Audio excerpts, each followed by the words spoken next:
Your magical main characters could be more traditional, like Sailor Moon or Sakura, or inherit abilities, like in Fire Emblem. But no matter what, have them have a source of power, as in where do they draw their magic from.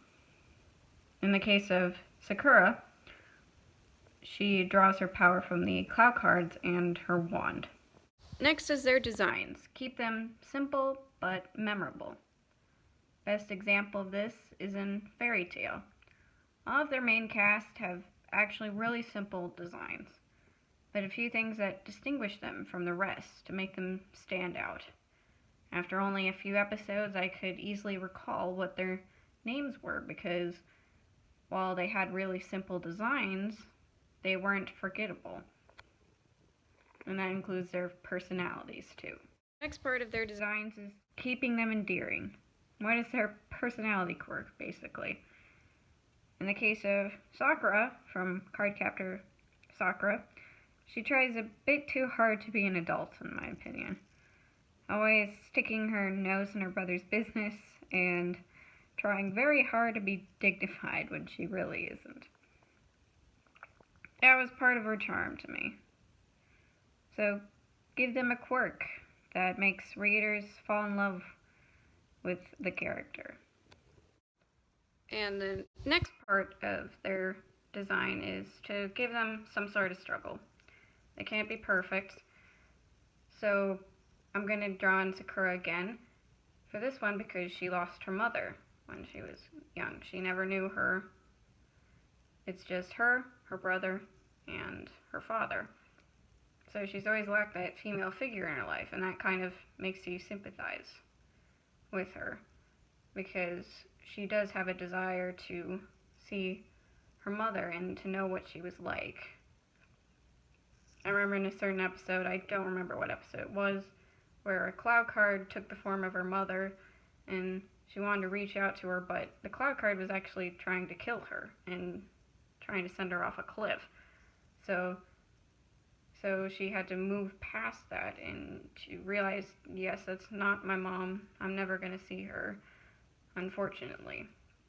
In the case of Natsu from Fairy Tail, he wants to know what happened to his father. One day he disappeared and never came back. That's his struggle in life.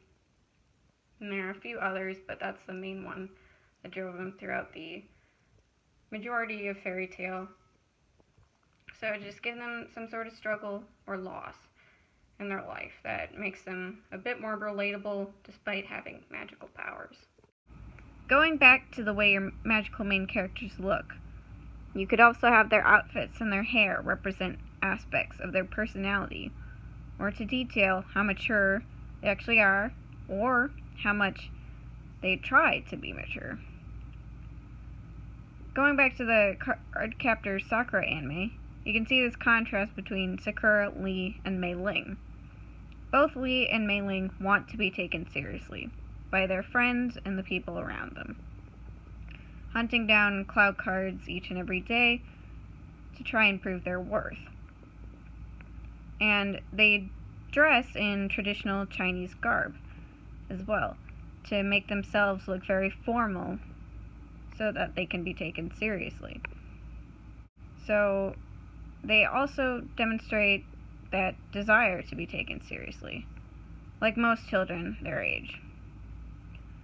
Sakura also has this desire, but usually acknowledges that indeed she is a child, and still wears more childlike dresses because she knows she isn't a grown-up yet, and she doesn't try to go to the lengths that Lee and Mei Ling do to seem more like an adult.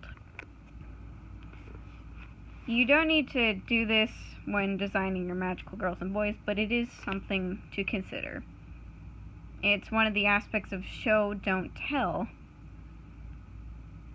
and even the way that your magical characters dress and do their hair, you could easily see parts of their personality within what they're wearing. Just something to consider. And now for the juicy bit, the man I am inking in the background of this video. I remember someone asking me in a live stream chat, how do you describe your comic in one sentence? I replied back saying, Alice in Wonderland, but with a mystery. As in, what is Victoria's dream world exactly? What does it all mean?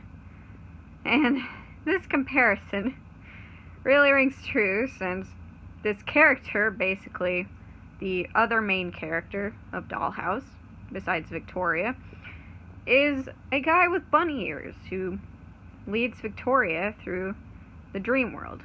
I swear this was not intentional, but I realized it as soon as I answered the question. Unlike Victoria's appearance, I don't know if this is what he'll generally look like, but regardless, I will tell you a little bit about him. It's basically just stuff like, should his hair be longer, or should he be wearing a cloak? But regardless, I'll tell you a little bit about him.